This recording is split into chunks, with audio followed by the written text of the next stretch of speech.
tuguhaye ikaze mwene data uwo dukurikiranye kuri Duhumurizanye TV. Uri inshuti nziza, uri umuvandimwe.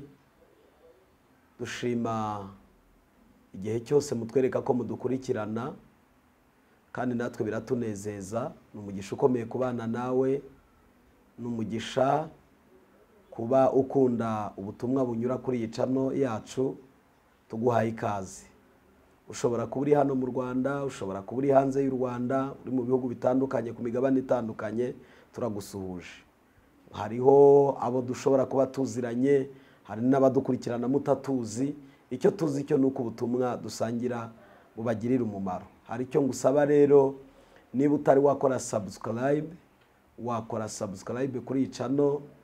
Ushobora gusangiza abandi video bakabasha gukurikirana ubutumwa bwiza bunyura kuri iyi channel yacu. Ndishimye cyane kubana namwe. Ni mwene so Reverend Pasteur Ndorimana Edouard. Ndagira ngo mbere yuko tugira icyo dusangira mu ijambo ry'Imana, tubanze dusenge. Turagushimye Mwami Yesu, tugushimiye ubuntu bwawe bwinshi kubwo uyu mwanya mwiza uduhaye.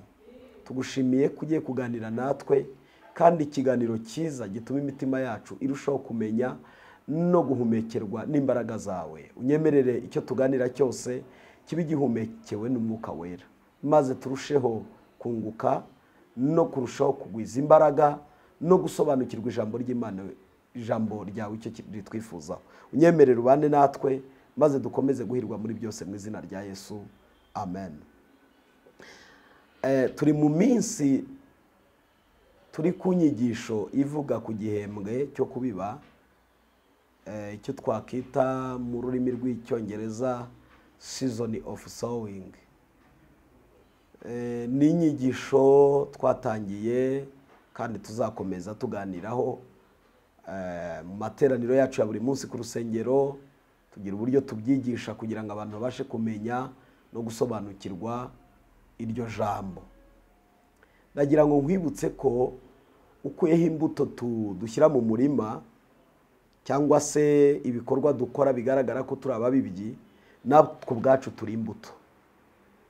Ubanza kumenya kuri imbuto, none iyo wamenye kuri imbuto yavuye ahantu, bituma umenya no kubera abandi imbuto.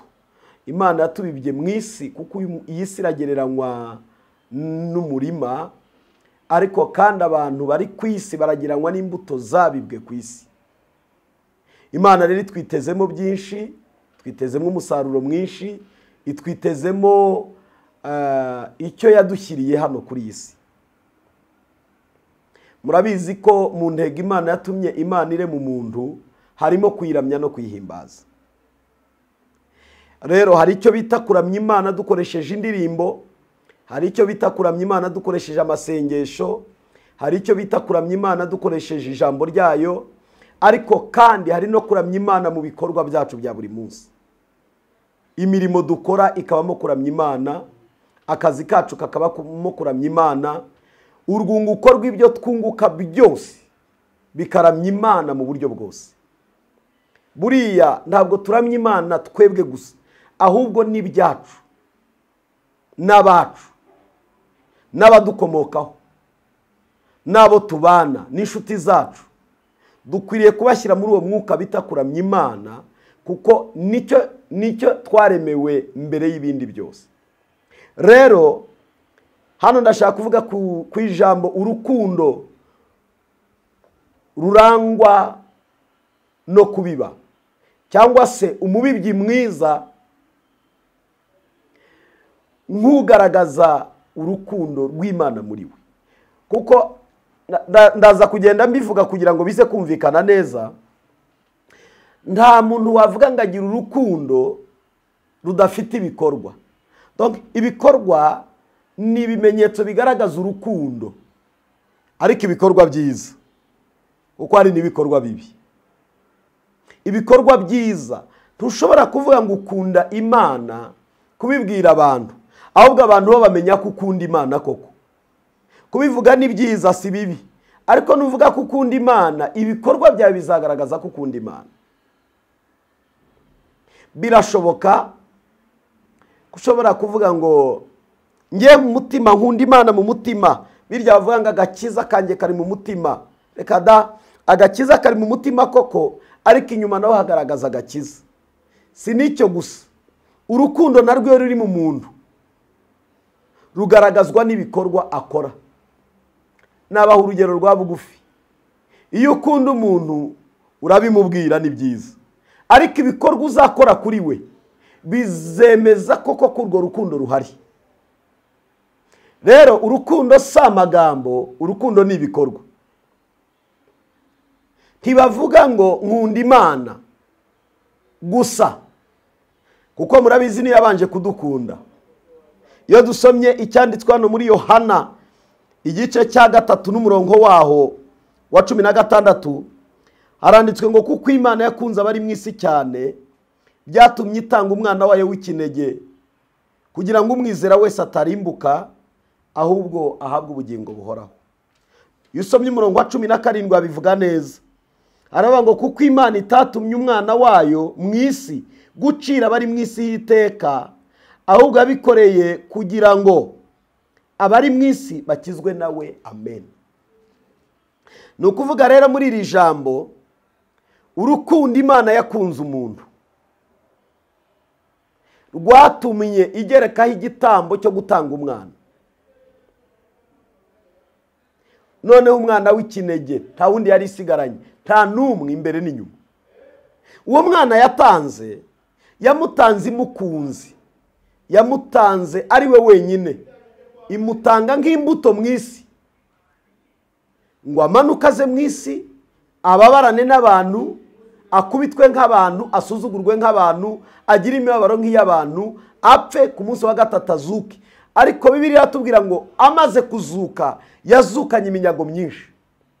Abizera bose Yesu Kristo ni iminyago Yesu yavanye ku musaraba. Muri iriya mibabaro yo ku musaraba no mu rupfu rwe havuyemo iminyago, aribo batwebwe bakijijwe. Twizerwa ijambo rye, dukizwa n'ubuntu. Dore rero icyo Bibiliya ivuga. Gukunda bingana no gutanga. Reka tubanze twumvira ijambo ko umuntu wese uriho yarabibwe.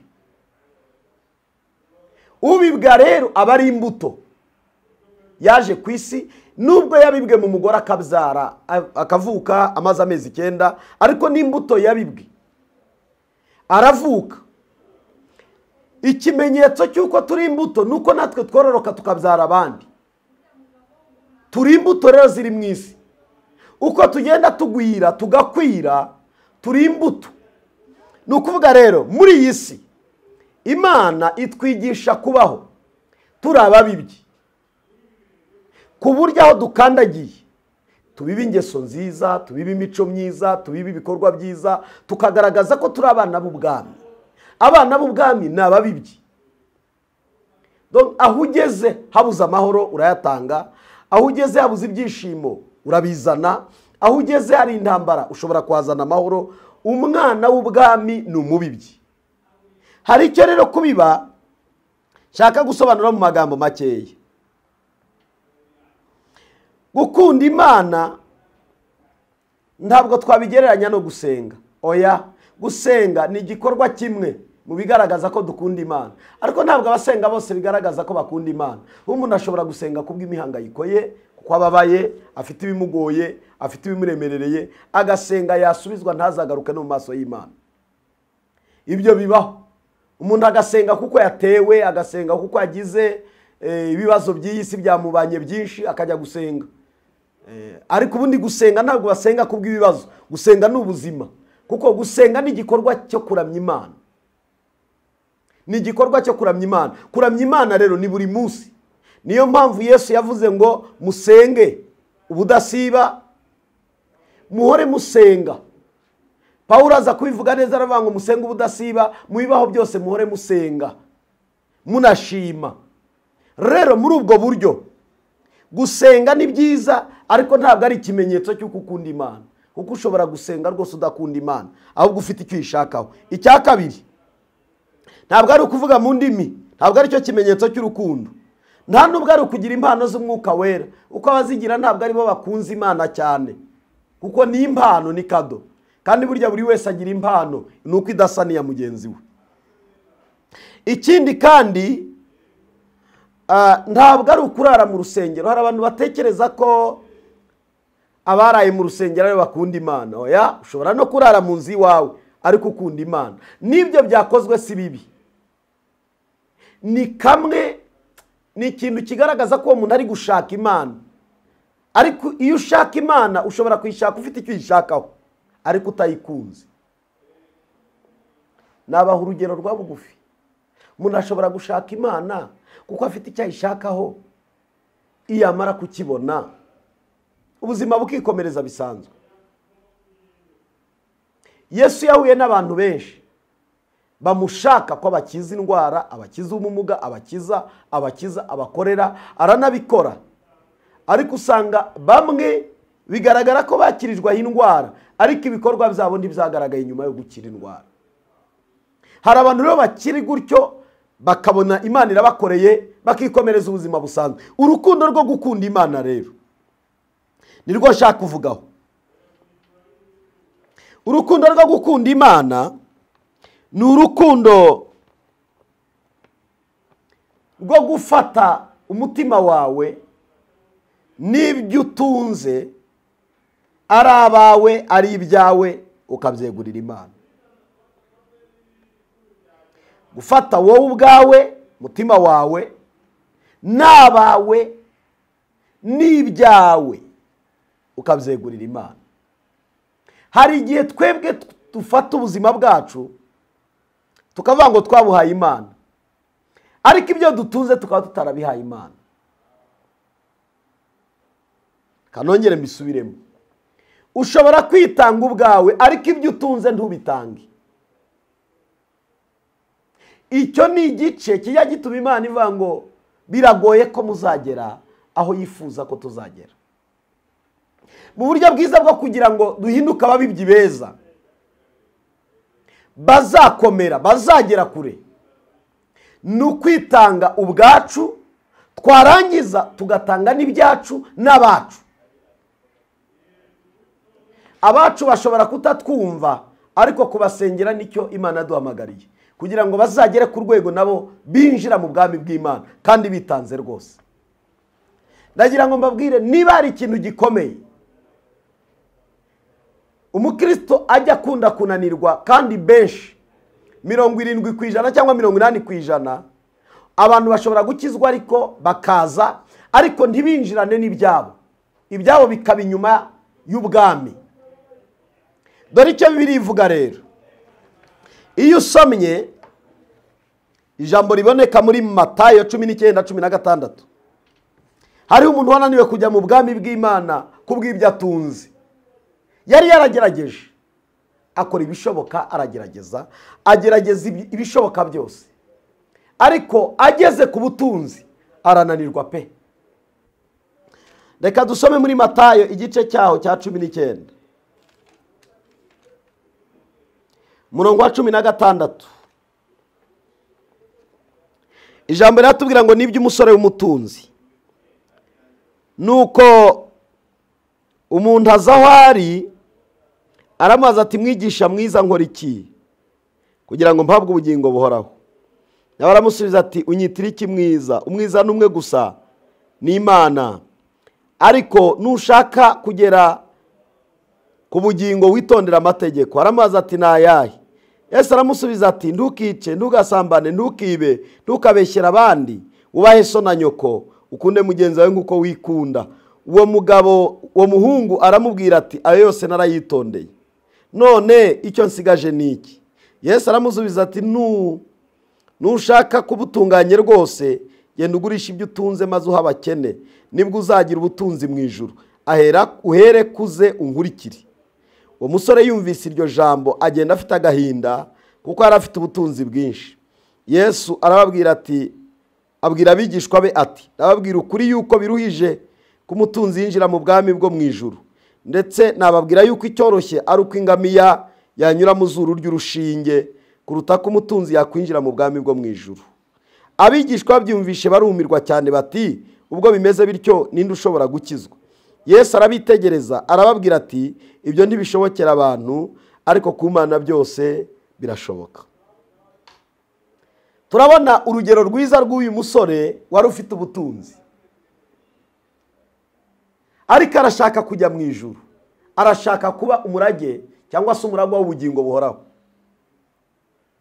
Agize amahirwe yo guhura na Yesu, agira n'amahirwe yo kumubona, aramubaza, mwigisha mwiza, nkora iki kugira ngo ndagwe ubugingo buhoraho? Yesu kuko yarebaga mu mutima aramubwira ati nubwo unyita mwiza, umwiza ni Imana. Yashaka kumwigisha ko nubwo amwita mwiza yamaze kumubona ko uwo muntu atuzuye, adashyitse.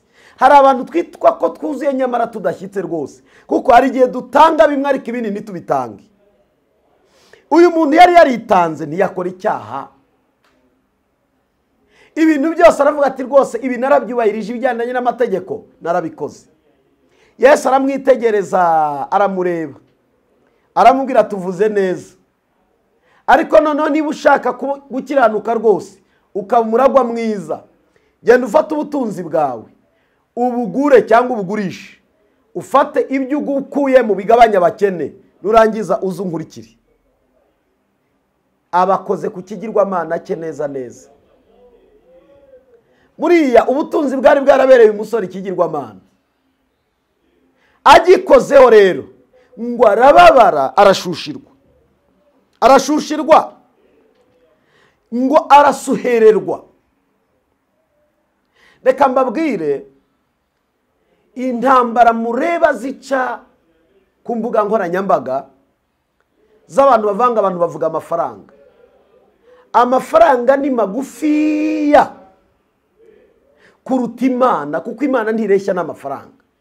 Ko abantu bakigisha gutanga amafaranga, urusaku mwumva rusakuzwa rw'abavanga abantu baravuga gutanga amafaranga, ni ukubera abo bantu basakuza amafaranga ari ikigirwamana kuri bo. Kuko uko twigisha gukizwa no gukora ibindi no kubona akazi no kugusengera, niko dukwiriye kwigisha abantu no gutanga mu bwami bw'Imana.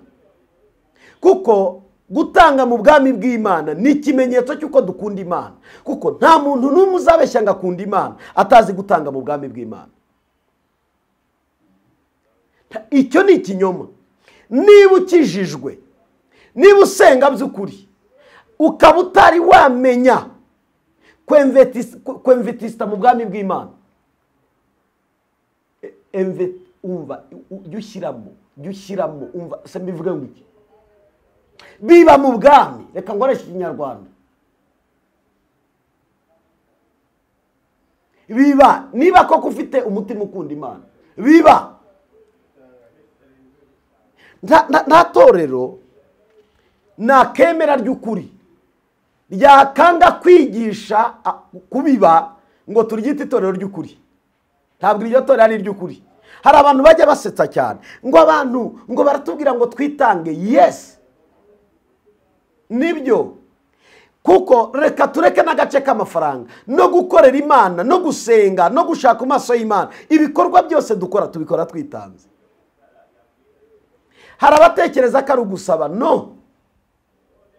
Ahubwo hari umuririmbyi uherutse kuririmba aravuga ngo ibyo ntunze nanjye ubwanjye n'iby'uwo mucunguzi. Ibyo ntunze nanjye ubwanjye n'iby'uwo mucunguzi.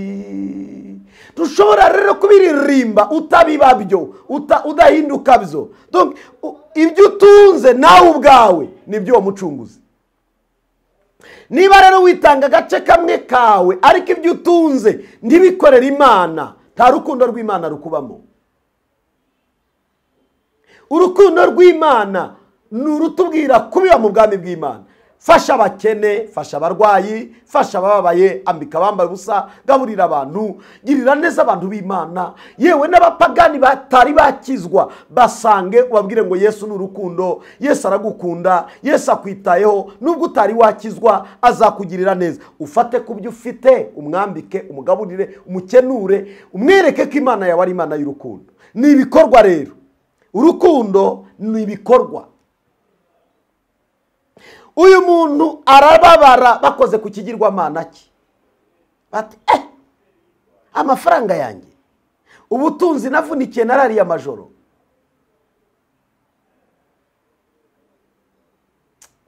Bene data, nitugera ku rwego ibyo dutunze bikorera Imana, ijuru rizavugana n'imitima yacu, rikora ibitangaza bikomeye.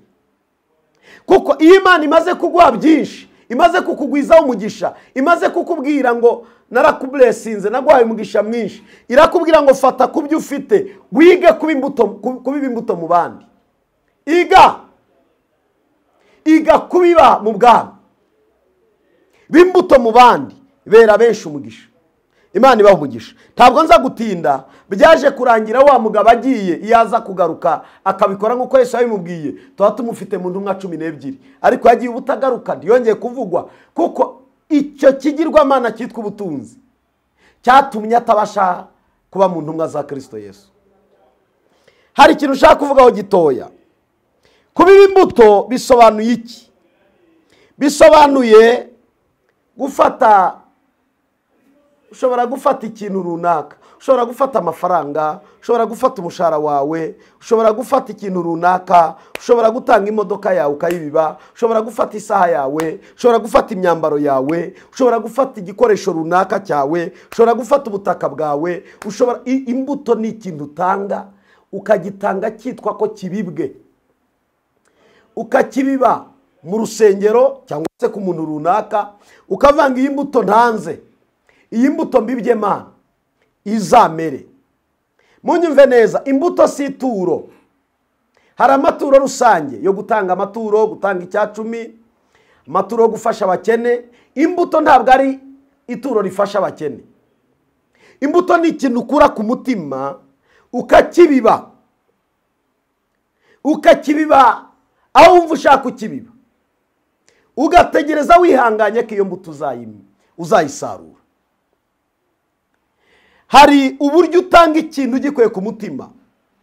Naba urugero rwa bugufi, mu myaka yatambutse muri za 2004 bishyira 2005, umugabo umwe yari mu rusengero, arangije Imana imutegeka kubiba inzu.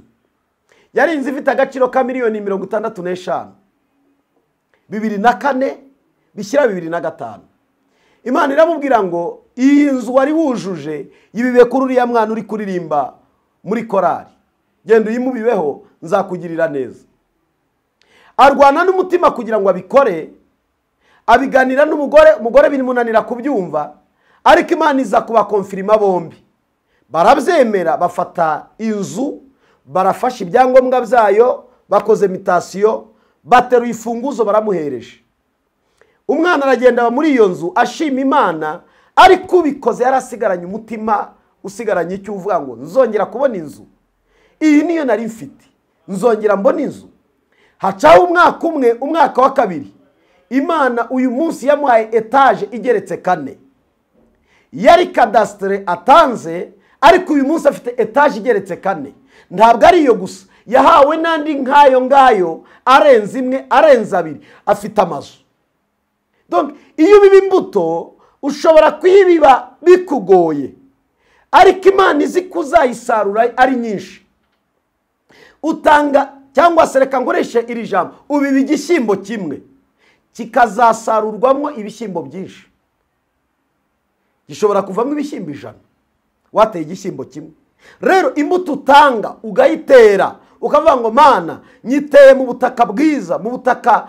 Umuntu aragereranywa n'ubutaka. Murabizi ko Adamu aravuga, arasobanura ubutaka. Umuntu rero burya yavuye mu butaka. Burya umuntu iyo umuhaye ikintu ubusa n'ubibye imbuto mu butaka.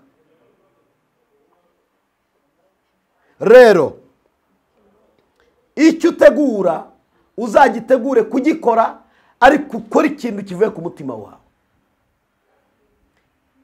Ntabwo ari ituro, ni imbuto. Ntabwo ari icyacumi, ni imbuto. Ushobora gufata kimwe cya kabiri cy'umushahara wawe, ushobora gufata umushahara wawe wose, ushobora gufata ikintu cyitwa ko ari icy'agaciro ku buzima bwawe ukagitanga. Iyo ubikoze ububi by'imbuto uzasarura. Reka mvuge utuntu tugufiya dusenge, Imana ibahe umugisha. kubiba ni ukwiteganyiriza. Kubiba ni ukwiteganyiriza. Kubiba ni ukubitsa mu bwami. Ni ukubitsa. Iyo uri mu biba ugira icyo utanga, urimo ukora, uba uri kubitsa mu bwami bw'Imana. Rero umuhanga wo kubitsa abika ibyiza cyangwa akabitsa ibyiza. Imbuto ikwiriye kuba indobanure. Nuvuga ngo ngiye gutanga ikintu, ujye utanga ikintu cyiza, uba witeganyirije kandi uba ubikije. Yesu yarabivuze muri Matayo gice cyaho cya 6 n'umurongo wa 19. Matayo 6:19, reka tuyifashishe tuhasome. Hari ijambo rivuga ngo ntimukibikire ubutunzi mu isi, aho inyenzi n'ingesi ziburya kandi abajura bacukura bakabwiba, ahubwo mwibikire ubutunzi mu ijuru, aho inyenzi n'ingesi zitaburya n'abajura ntibacukure ngo babwibe, kuko aho ubutunzi bwawe buri niho n'umutima wawe uzaba. Amen. Kimwe gituma abantu badatanga mu nzu y'Imana, badakora mu nzu y'Imana, nuko imitima yabo itaba mu bwami. Iyo umutima uba mu bwami, umenya ko mu bwami ariho ukwiriye kubitsa. Reka mbahe urugero rwa bugufi. Hari umuntu wajya kuri banki kubikuza atarabikijeyo. Hari umuntu wajya muri banki akabikuza amafaranga atabikije cyangwa atohererejwe. Dore rero, iyo ushaka ko igihe gikwiriye uzasenga amasengesho, Imana ikabikuza ku byo wabikije, utangira kumubibyi kare, ugatangira kwiga kubitsa, ugatangira kujya ukora imirimo myiza, uvuga ngo Mana, niki mbibye uzakibuke, niki nkora uzakibuke, niki nkora uzakibuke. Uko ugenda ukora ibyo bintu, uri kubitsa mu bwami bw'Imana. Rero icyo umuntu yabibye nicyo asarura, icyo umuntu yabikije nicyo abikuza, igakuba umubibyi mwiza. Ndagana ku musozo nkubwira ngo umutima we niba uri mu bwami, iga gukoresha ibyo utunze mu bwami bw'Imana. Niba umutima wawe ko kuri mu bwami, iga gufata ku byo wahawe ubibe mu bwami bw'Imana. Umurimo w'Imana dukora wubatswe n'amaboko y'abakristo, ntabwo ari amaboko y'abashumba gusa. Amaboko y'abashumba ashobora kuba yarakoze kwigisha no gusengera abantu, ariko abakristo nibo ba nyiri itorero, nibo ba nyiri igikorwa.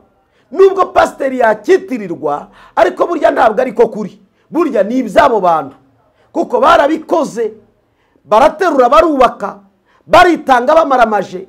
Ibyo byakozwe rero, kabone nubwo pasiteri atabyibuka, hari Imana yakwandikiye umugisha. Rero igihe uzahamagara ku munsi w'umubabaro wawe, igihe uzatabaza ku munsi w'amakuba yawe, Imana izagusubiza ishingiye kuri bya bindi wakoze mu bwami. Imana ishimwe cyane. Haleluya. Ndagira ngo nkubwire, ntukicuze ibyo wakoze, warabikije. Satani ntakakumvishe ngo wahaye umuntu, wahaye abantu, ngo bitume ubabara ngo uricuze ibyo wakoze. No, ibyo wakoze warabikije, ijuru ryarakubikiye. Kabone nubwo byanyuze mu maboko y'abantu, bikakirwa n'amaboko y'abantu, ariko ijuru ryarabyanditse ko byinjiye mu bwami. Ntukarebe ngo byakoreshejwe gute. No, nubwo batabikoresha neza, nubwo batabikoresha uko byakagombye gukora, ntugahangayike, usihangayike. No, Imana iyizaguha umugisha bingana n'uko wakoze. Buri muntu wese azahemberwa ibyo yakoze, apana kujya gukurikirana ibyakozwe. Uko we ntabwo uri umwoditeri ngo ugiye gukora audite ngo uvuge ngo ariko bya bindi ngo byarakozwe. Wowe warakoze, shimira Imana yawe. Wowe waratanze, shimira Imana yawe. Wowe icyo wagomba gukora waragikoze. Reka Imana izabarane nabi, igomba kubarana nabo.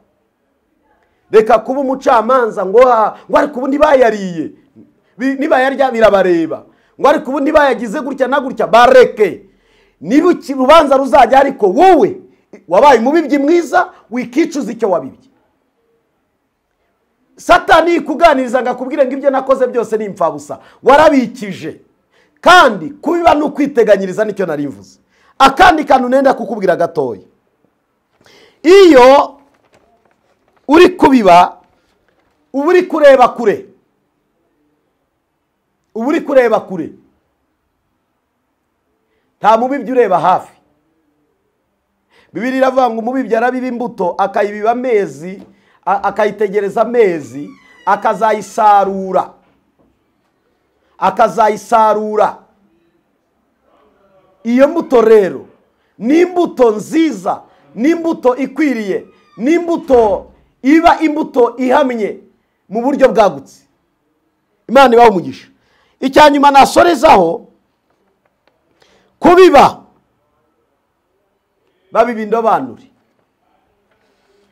Babiba indobanure. Nujya kubiba ujya urobanura. Nujya kubiba ujya urobanura.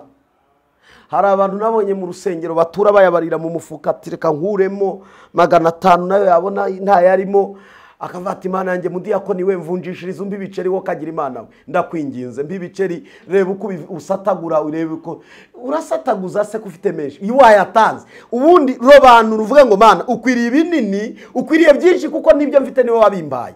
Ntabwo Imana tuyiha ubusa. Iyo ufite umutima wagutse mu bwami bw'Imana utanga indobanure.